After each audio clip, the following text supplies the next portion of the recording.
Welcome to the greatest crypto podcast in all the universe's worlds.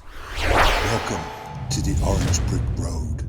And you know it's important because I'm using this deep voice. Well, welcome back to the Orange Brick Road podcast. Today we have on Harlan. Harlan and I first met actually at a rally. I had a Bitcoin shirt on, and out of the tens of thousands of people that were there that day, I happened to be standing right next to him. He said, "Are you into Bitcoin, mate?" I said, "Yeah." Then we started talking, and yeah, since then we've been working together pretty much every single day.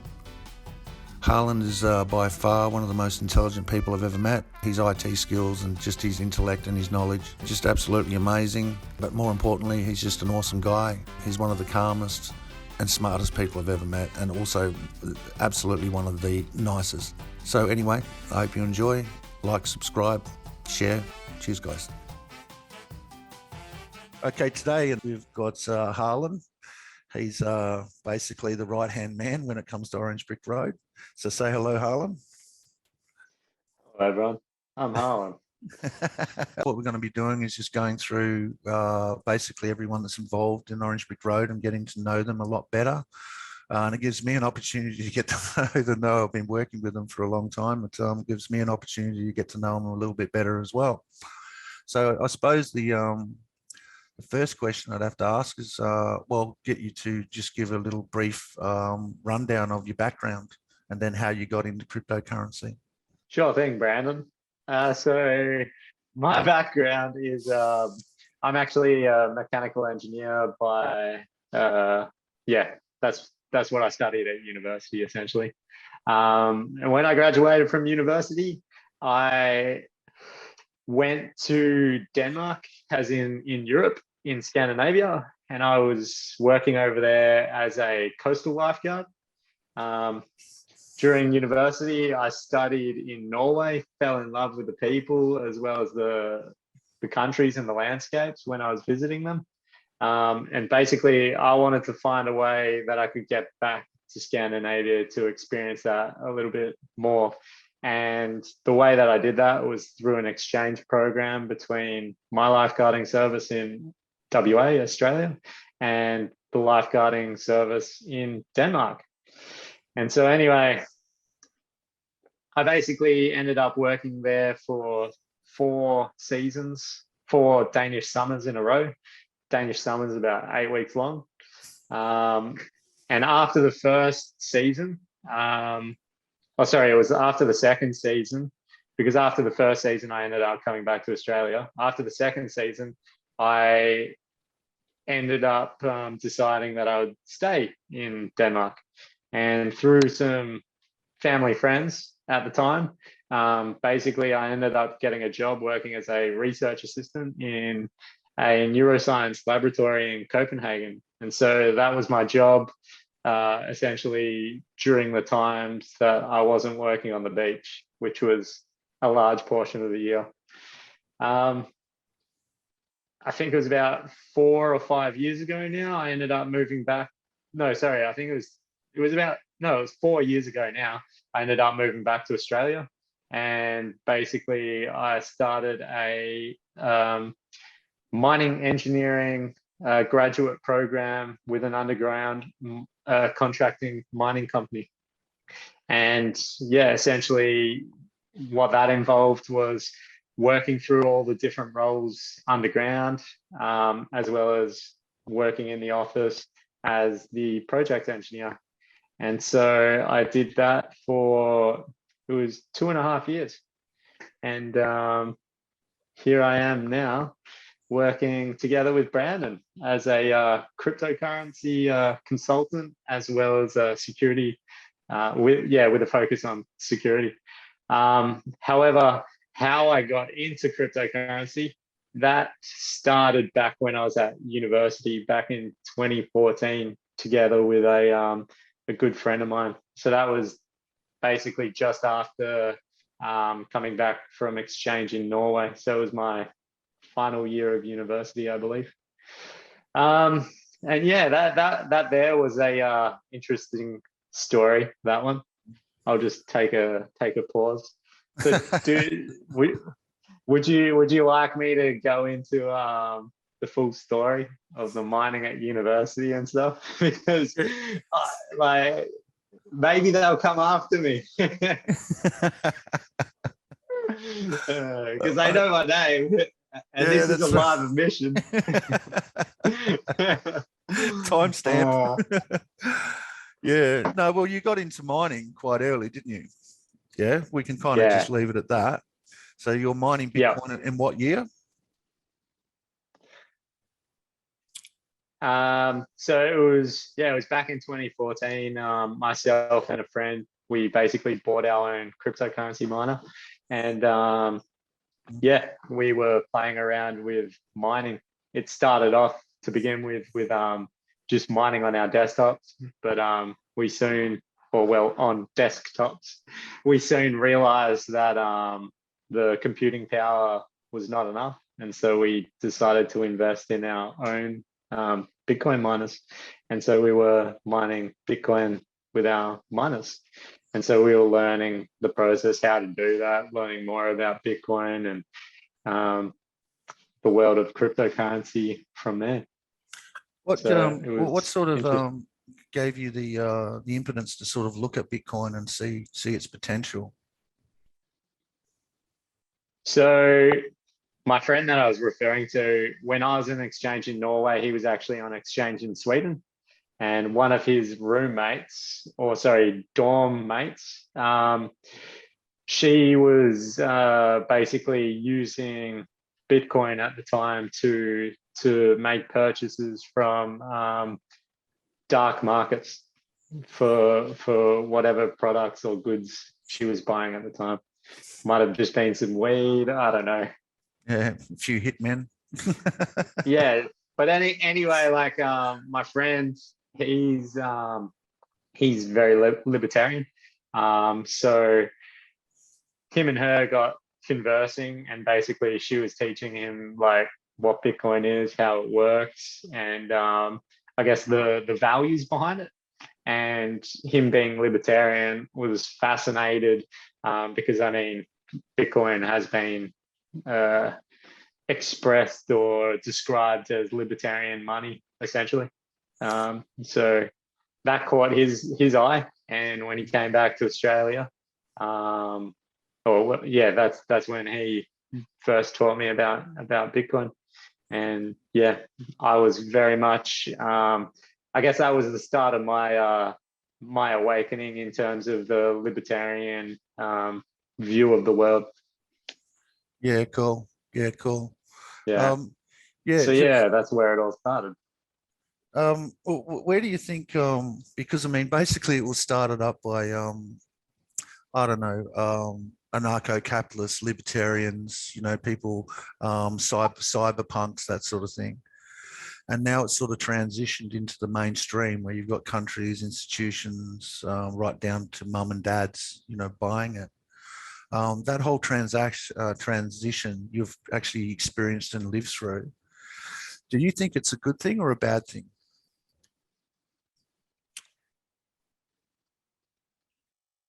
That's a big question, Brandon. I like the big questions on this channel, mate. No, We're because diving deep. I'm on the fence of it myself. I like it because number goes up and to the right. You know, but I liked it in the good old days as well. Do you know what I mean? So I'm kind of really on the fence. So it'd just be interesting to hear what you think about it, having lived through the whole cyberpunk it was only, internet nerds basically, you know, to now Yeah, you've got multiple exchanges, DEXs, loans, DAOs, tokenization of real estate, NFTs. You've got this exploding technology. It's kind of like, I kind of compare it to what the internet was in the early 2000s. Like what's this email thing, and then this big mad rush to register things like pets.com, and I remember someone purchasing bondibeach.com, righty, and then selling it to Bondi Sydney Council for like $200,000 or $300,000, And I'm like, how can they sell a name, like, Yeah. and how did they know that that was going to be a value proposition?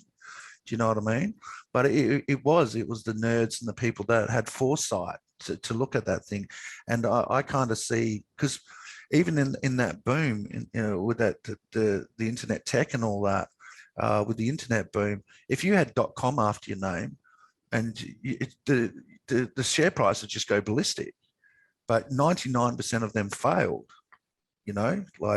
But out of that, you kind of got Amazon, Google, Apple, et cetera, et cetera, et cetera.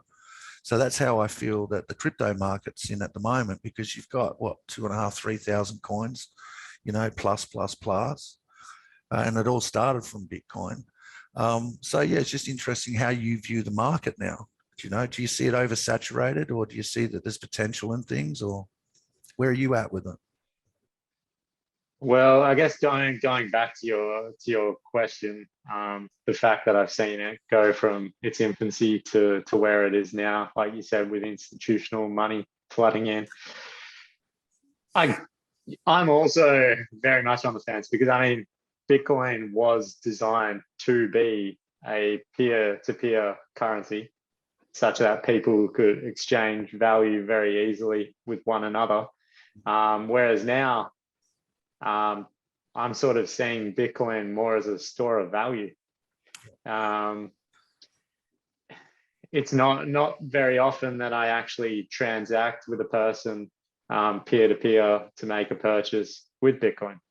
And I mean, during that transition along the way, like, I mean, I have bought many things with Bitcoin. So like, I've visited conferences, anarchist, libertarian conferences, where I've purchased like tickets to particular events. I've also used during that this entire time Bitcoin Visa and MasterCards, where I could spend my crypto at just general vendors. So I'd actually bought myself a 3D printer with with Bitcoin. Sure. And the thing is, like, along that time, like, I mean, you have to, like, maybe if people hadn't been using and exchanging value in Bitcoin, maybe it would have never gotten to where it is today, because I mean, that was its purpose. And by doing that, you've created an awareness around the currency, which has helped market it.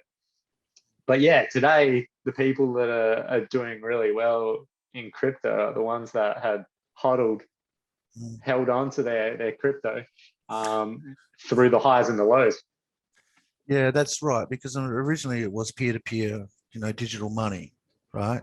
And it's transitioned from that into, now it's fallen into a store of value, right? That's right. Although the initial intent was peer-to-peer, it's actually serving a better purpose than peer-to-peer, in a sense that people can hedge against the dollar, hedge against inflation. Basically, it's digital gold, and now it's found its place. Because I hate to think about the transactions that I've done with Bitcoin and things that I've bought with them over the years and what it's actually worth now. Yep, that's exactly right. It was a very expensive 3D printer that I bought. Yeah, exactly. Because sometimes at nighttime, the thought pops in my head while I'm lying in bed, and I'm like, But yeah, hindsight. But it That's is right. becoming a global digital store of value.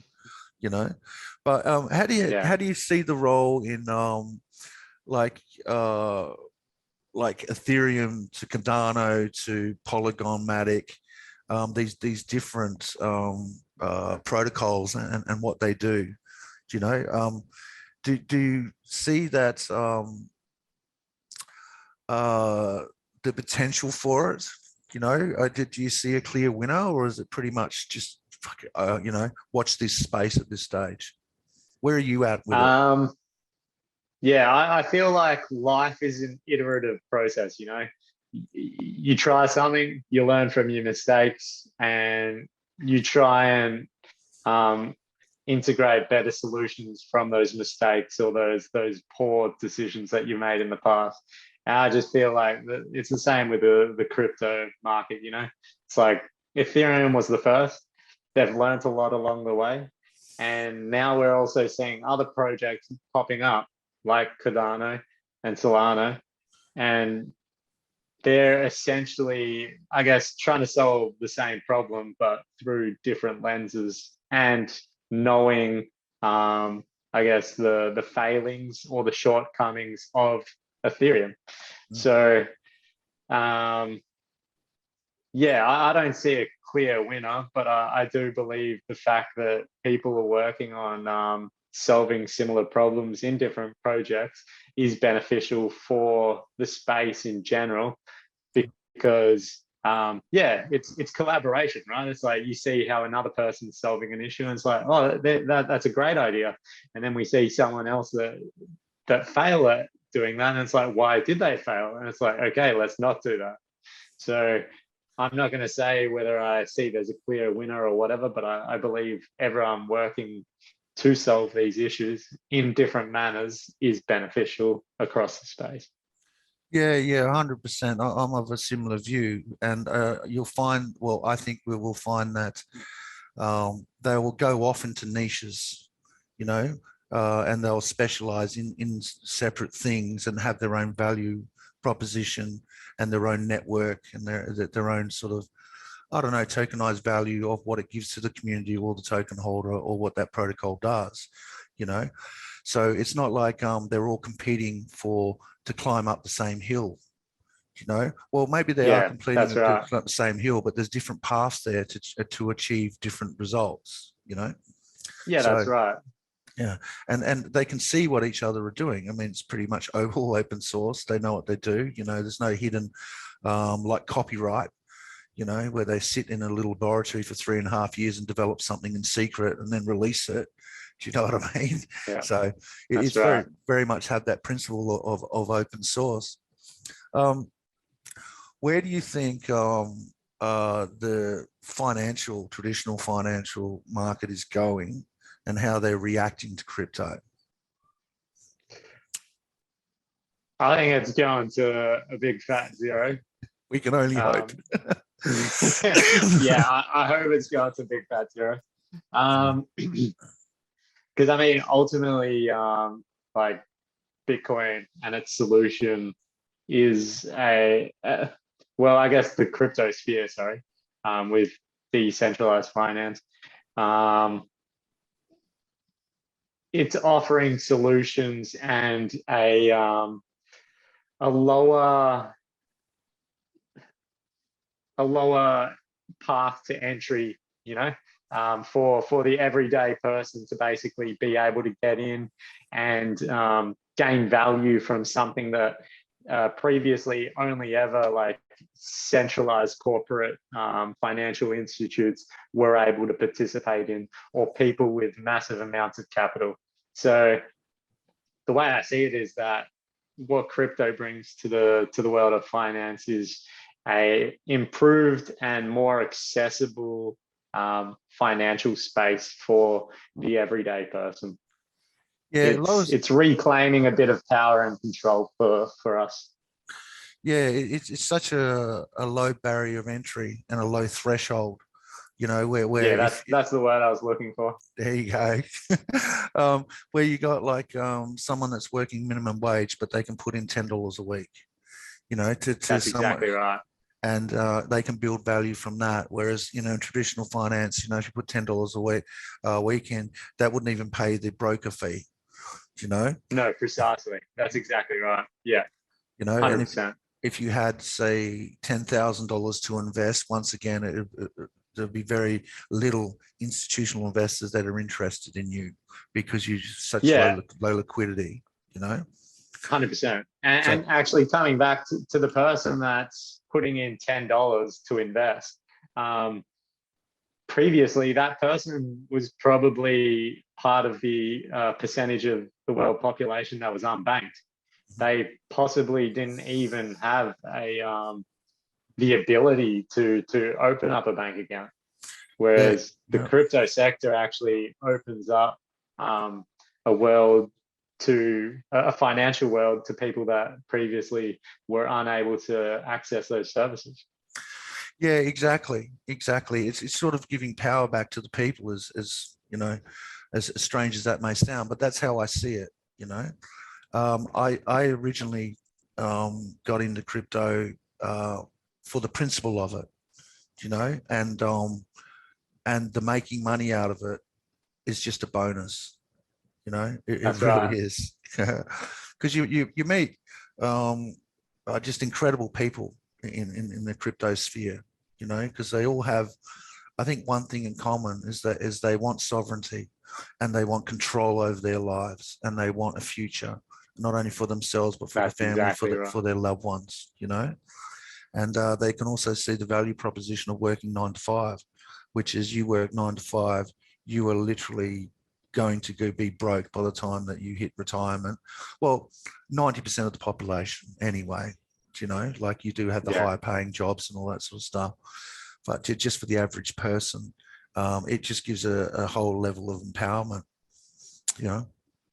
So where do Yeah. you, But even those, sorry, go. sorry, even those ones with the higher paying jobs, a lot of them are slaves to their jobs. I mean, And heavily in debt. they're yeah, their spending just follows the amount that they're paid. They're choosing not to invest that. They buy the extra, the car that they don't need or whatever, you know. Jet And ski, yeah, they're just, yachts, yeah, extra cars. continually indebted for the rest of their lives. Yeah, Yeah.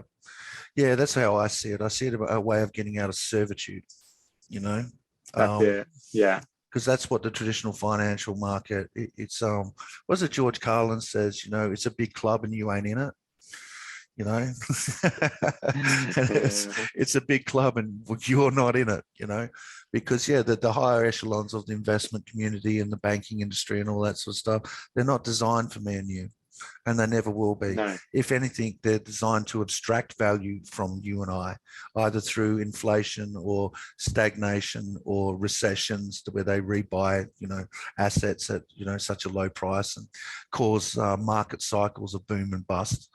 You know, that's um, exactly right. Yeah, originally I it's a thought the birth. parasitic. Oh yeah, Sorry, yeah, definitely. it's a parasitic environment. Yeah, for the general person. Mm. And that's what I love about people that get into crypto is, one, that they're very awake to that. Even if they haven't fully understood it, they just know something's wrong, you know? And when they first, well, my experience anyway, when people first get into cryptocurrency, they're almost like, look, I know something wrong. I know that the game is rigged. I don't know how yet. You know, I haven't worked out all the moving parts, but you give them 12, 18 months in the crypto world and they understand what the Federal Reserve does. Do you know what I mean? They understand, because you ask the average person, how is money created? They wouldn't be able to tell you. You ask a crypto person, they'll be able to tell you and give you the dates and receipts, you know? So that there's nothing more empowering, I reckon, for people to understand what money is, you know, and the creation of money and what it does, you know? So, but through your experience with crypto, um, what do you reckon the biggest challenges are to people that are on the fence? You know, they've heard about this Bitcoin thing. What's this magic internet money thing? And you know, what do you think is almost their barrier for breaking through, or their questions that they need resolved to go and the light goes off? Because I'm still struggling with that, you know, because some people have definite reasons for doing it, and other people are like, um, I have no idea what I'm doing, but I've heard it's really, really good. Can you show me how to press the big green button? You know, what do you think are the barriers for people to make that actual step? Because we've all heard about it. We've all heard about it on the news, through your friends, on Facebook, on the social media and all that. But for someone to go, you know what? I've heard about this a lot. Every time that I bring it up around my family members, they go, oh, it's going to all go to zero. It's terrible, and all this negativity. So they fight that. But then they get to a point where they go, you know what? I'm going to have a look at this. What do you reckon that process is? Hmm. Because I want the answer to that. You know what I mean? Because Yeah, I don't remember what the barrier was for me, because it was so many years ago, and the reasons that it was them years ago are different to why people are doing it now. Maybe, I don't know. To me, it just made sense instantly. And I just went, I need to look at this, because I knew that there was a certainty. And the certainty is that, I mean, I had a really good paying job, don't get me wrong. But it was month to month, week to week, year to year. And I went, if I continue this, I only have 15, 20 years left in me, right? And then I'm physically going to be, whatever.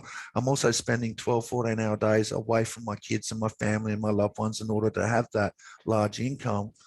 And the resources are limited. And I went, okay, I know what my future is going to bring if I stay on this task, right? And I stay on this thing. But at least if this crypto thing is real, then it's given me the only opportunity to find financial freedom. And if it's not, at least I had a look at it. Do you know what I mean?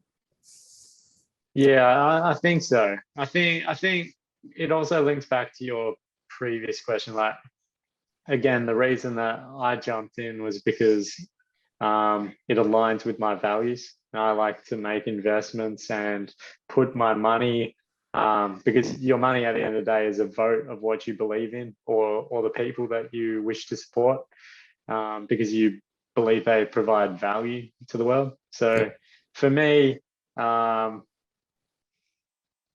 like you said, it was an easy decision for me, because I could see what was happening with fiat currencies.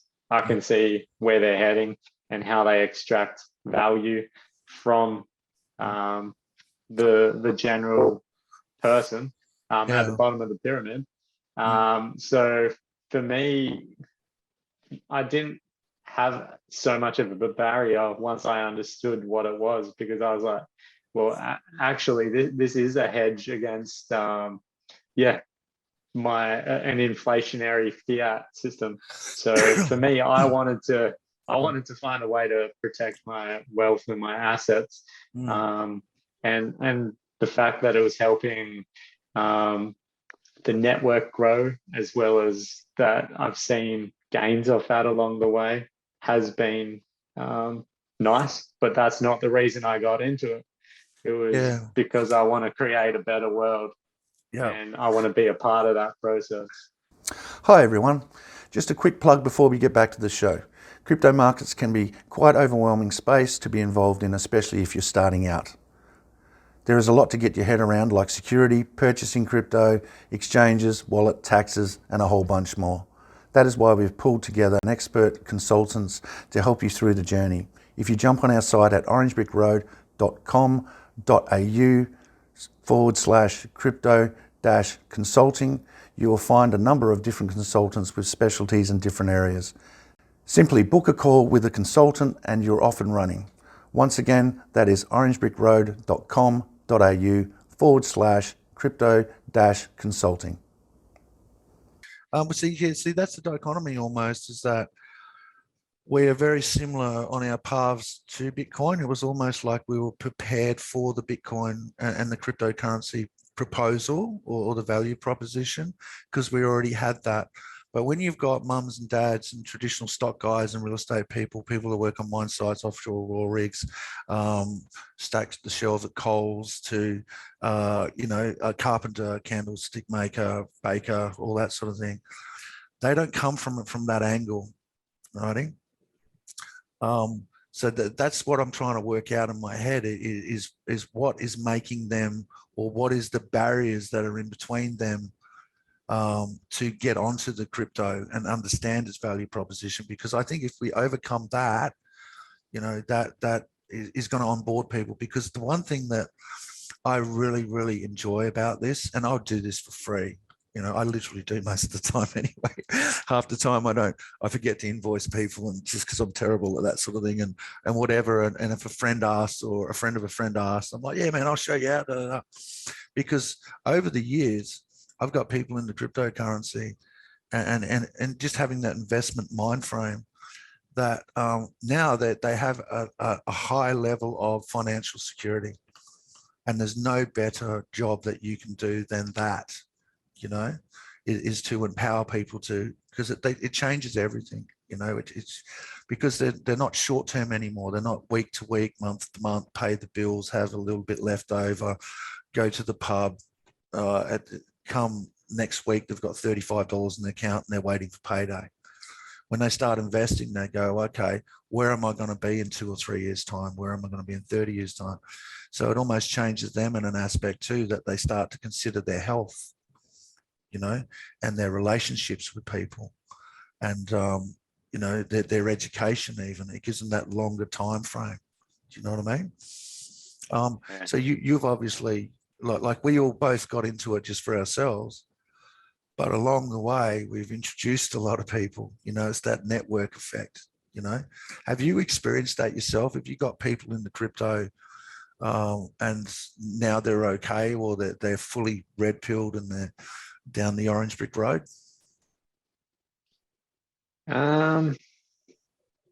Yes and no. You still get people that just want to jump in because it's an investment, or they just see it as an investment. They don't necessarily care about the story behind it, or the reason for its creation. So yeah, you get people from both ends of the spectrum. But yes, if a person does get into it, and they're open to hearing why, what, how, well then, yeah, it starts opening their eyes to the true reality of, for example, the financial sphere. Yeah, because I think that's a big wake up, because if you can get people to understand that, it scares the shit out of them. It literally just goes, how long has this been happening? And you go, for decades. Why am I just finding out about this? Because they don't want you to know. Because if they did, it'd be a part of. If they did, there would be a part of your school curriculum. Isn't it funny that the education system, the one thing that they do not teach you to do, is how to have finance and what finance does and how to invest and secure a future. Yeah, or just generally, how does the financial system work? Yeah, where does your money come from? yeah, and I think that backs it.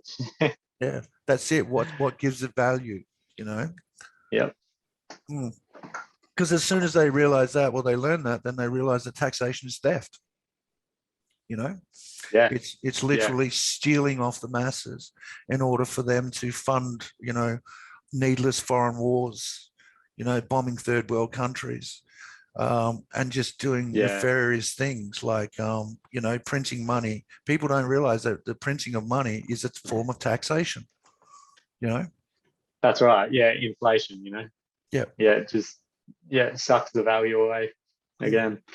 But yeah, no, I love the old taxation is theft line, and like a beautiful or a nice way of elaborating or like explaining that to a person, is if I took 100% of your salary, would you agree that that is slavery? Yes, you would. Yep.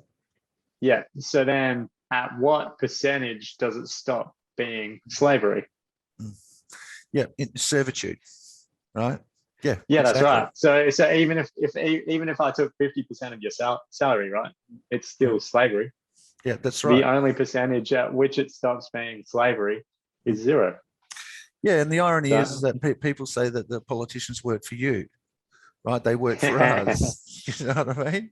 And that's the irony of it. Because if that's the case, then why aren't they paying us? Yeah. Because they need somewhere to extract their value. Yeah, exactly, their paychecks from. And it's not, and people don't realize. They go, okay, listen, I make $1,000 a week or whatever, and they take out $300 of that instantly that goes in income tax. I pay $300 a week in income tax. It's like, no, you don't. When you register your car, you pay. That's a form of tax. Tollways are a form of tax. When you buy food, that's tax. When you when you buy a property, that's tax. Council rates for that property, that's a form of tax. When you buy alcohol, that's tax. Cigarettes is tax. Every time you use fiat currency and buy something is tax. So how much out of your wage is That's right. actually a form of tax?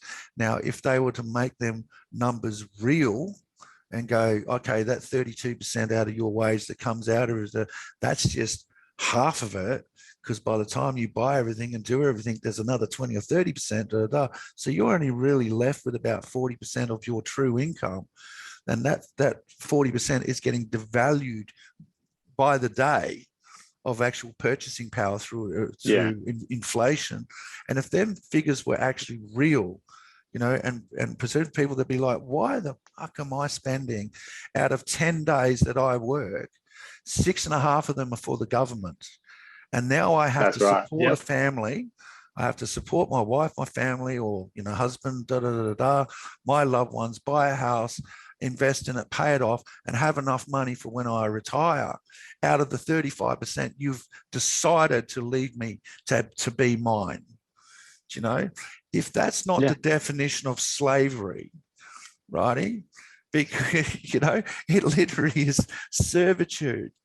And you can get really angry about it.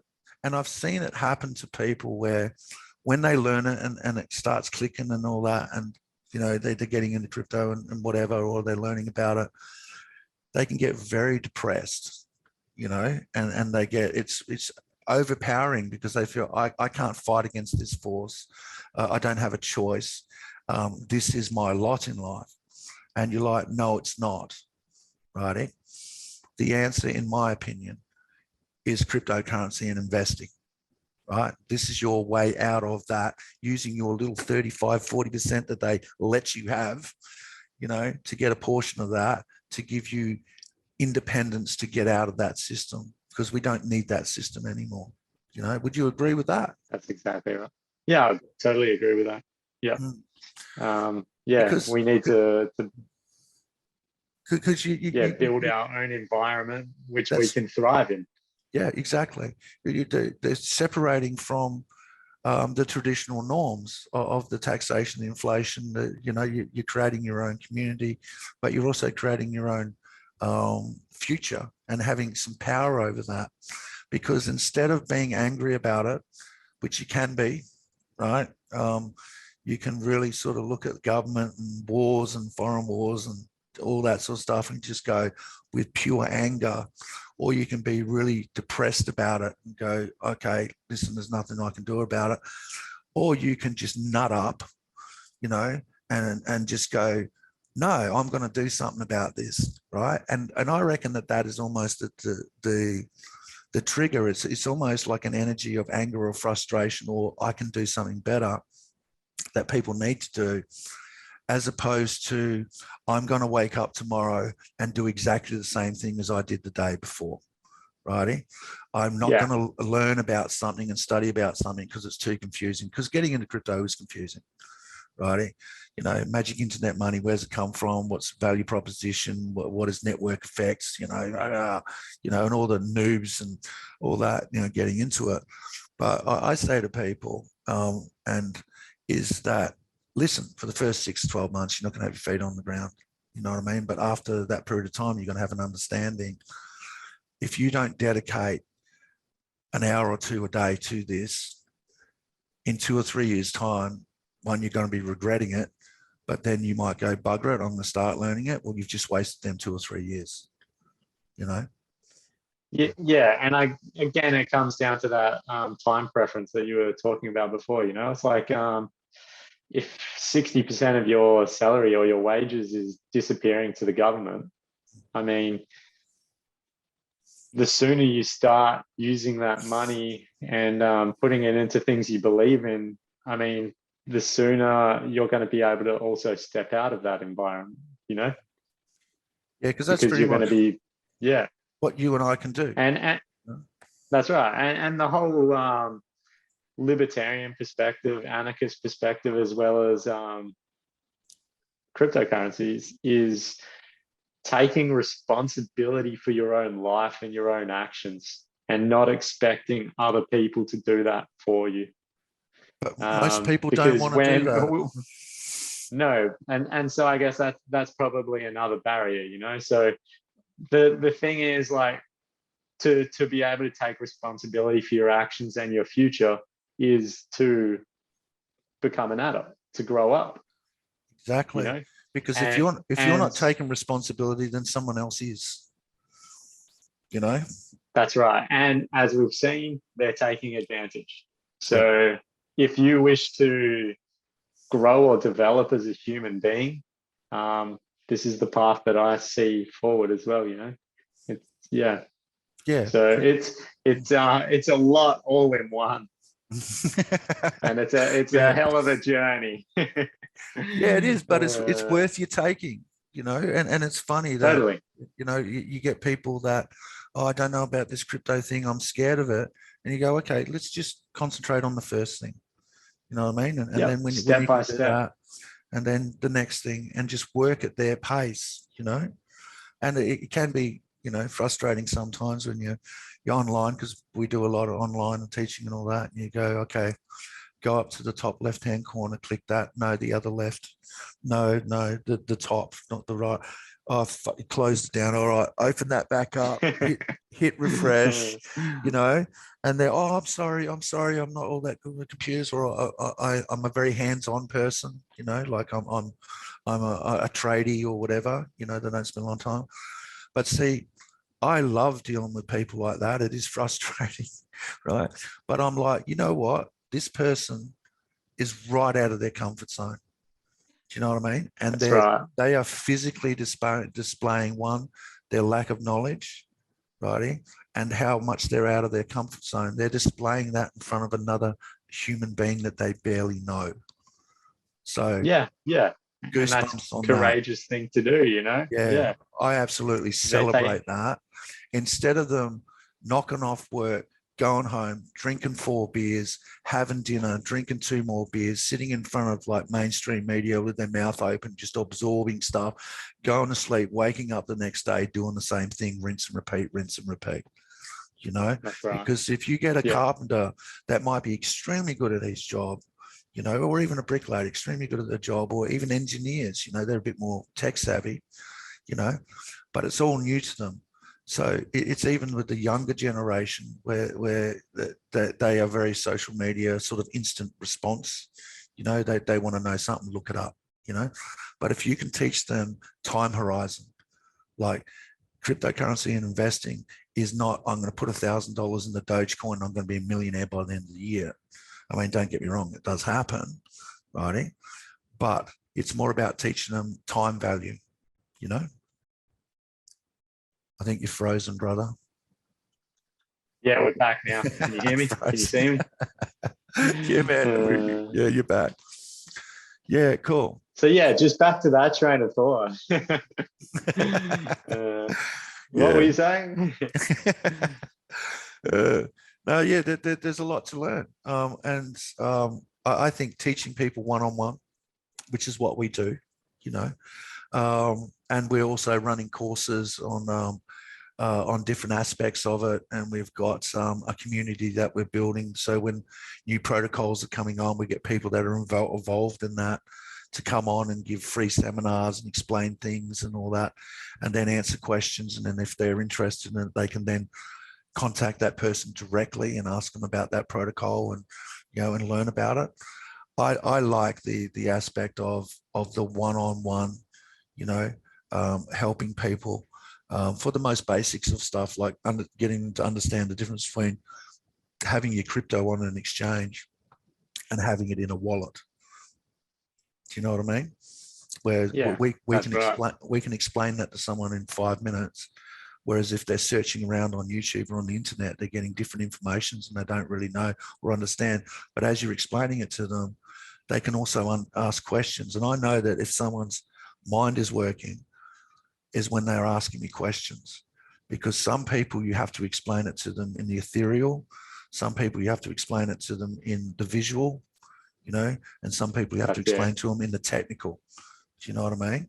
And people function from different levels. So generally, as a rule, what we do is kind of do all three and see which one hits, you know, and then understand, okay, this is a very physical person.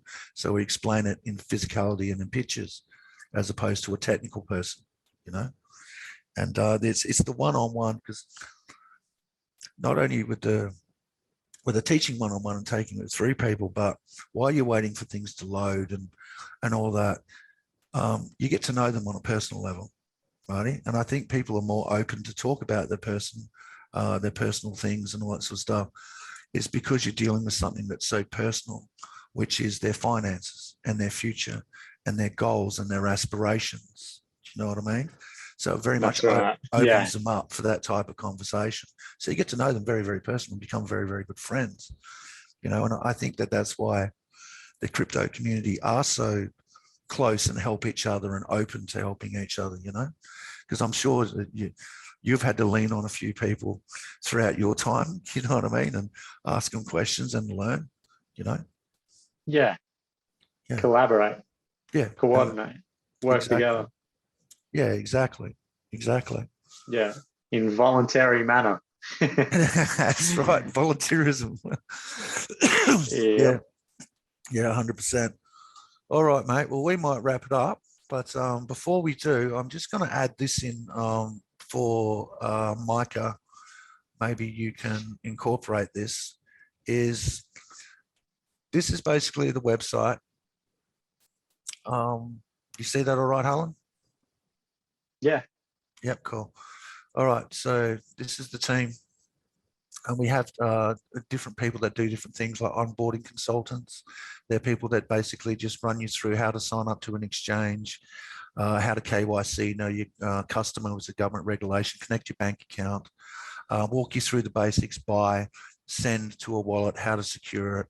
Then we've got people that specialize in crypto security and passive income to earn passive income, tax accountants, professional that specialize in crypto taxation and accounting, and then consultants that talk about different protocols and education and all that sort of thing. And there you'll see Mr. Harlan right there with his little miner hat on from back when he was mining Bitcoin to ground. So yeah, Gold it's very mining. that's right, gold mining, the real gold, and instead of the internet gold. So yeah, basically you get on to orangebrickroad.com.au. You find a consultant that you like Harlan, you can then book a free phone call in with him for 30 minutes. Or you can talk to other consultants and find someone that you like. They all have different areas that they specialize in. Then we also have other features on the website. For example, we have resources. These are people that had podcasts that we've done, hard wallets, books that to read, that sort of thing. And then also different exchanges and DeFi things. But we also have specialists that can teach you about these different aspects. Then we obviously have crypto prices, which is pretty self-explanatory. Directory. All these people are crypto people. They accept payments in crypto, but they can also talk about crypto, but they specialize in different areas of wellness and health and relationship specialists and some artists and business coaches, that kind of thing, and marketing specialists from photography to digital marketing. And also this main man here, he's an absolute legend. Paul, he's actually a, what do you call them? Diplomat, a Slovakian diplomat that's here in WA. He's got his own protocol that he works from. And Rick is going to be here and a few other people. The website's not quite complete yet. So then we also have frequently asked questions. Now we've put this here. Basically, there's just the basics on getting to know cryptocurrency, what is blockchain, and then it's like a 5 or 6 minute video on what is blockchain, what is proof of work, etc. So make your way through these, get an understanding of things, but don't inundate yourself. Don't go, I'm going to do 12, 14 hours a day every single day until I get this in my head, because after a couple of hours, you're not absorbing information anymore. So yeah, just do like an hour or two each day and sort of build up on that would be my advice. So yeah, and just final thoughts is like I said, with don't inundate yourself with information. Sort of just use it as almost like fitness or losing weight. Do you know what I mean? You have an end goal. You're not going to get there tomorrow. You know. Is there any advice that you can give people to how to start learning about crypto? I'm hands-on, so for me and people like me, I recommend just jumping in with a small amount and playing around, just learning through experience, you know. Yeah, And at the same time as doing that, like when you do have questions, reach out and ask someone or check it out. Just search, yep. YouTube it, see if the answer's out there. So that's what I would recommend personally. Learn as you go, play Yeah, around. yeah, You can learn from 100%. someone else and learn quicker. Otherwise, you can make your own mistakes and learn from them as well. And that's part of being an adult, you know, making mistakes and learning and trying not to repeat them. Yeah, that's right. Because and I suppose that's what these consultants do is that I can speak on your behalf with absolute confidence that you have made mistakes, you know, along the way. No. Yes, a uh, lot of them. yeah, that's right. Because we do, we make mistakes, and we've sent things to the wrong addresses and lost crypto and just done bad things along the way. But that's what has, I suppose, without sounding pretentious or anything like that, I think that's what someone that teaches you one-on-one that's got that experience, it's almost like, once again, without sounding pretentious, it's almost like a pioneer that's gone into the Wild West and explored something. And then he comes back and then he can show people the best way to get there because he went all the wrong different ways and made all the mistakes along the way. Do you know what I mean? And Yes, that's kind that's of right. what I like about what we're doing, because pretty much any mistake that you can make in cryptocurrency, we've already made. You know? Yeah, Yeah. definitely amongst a lot of us we have. Yeah, that's right. Collectively, we've probably Yeah. covered just about every angle on mistakes. Yeah. And then I guess the one other thing as well on top of that is like once you do understand it, just just like I would recommend dollar cost averaging. And that's just something that I personally do. And it's just nice to put a little bit away with every paycheck, you know. Yeah, You automate it and you don't have to worry about it after that point.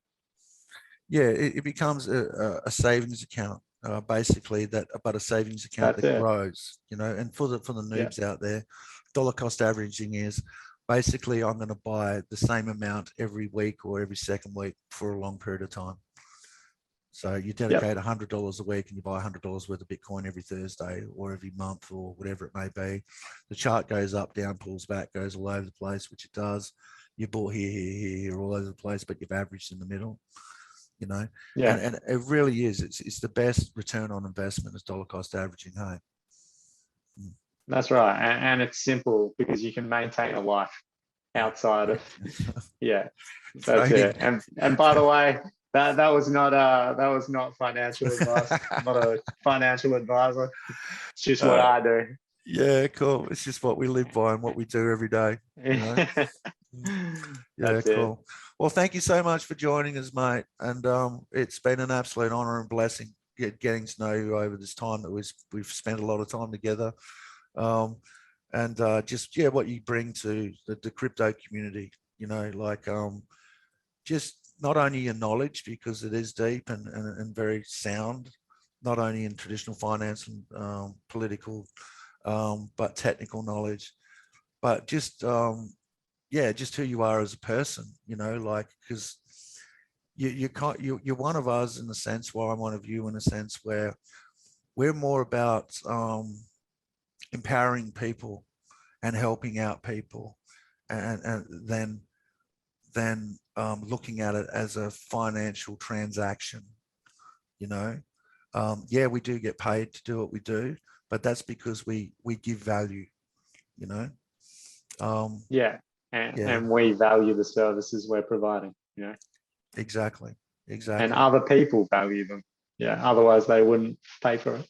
But yeah, exactly like you said, like we want to add value to make the world a better place for everyone.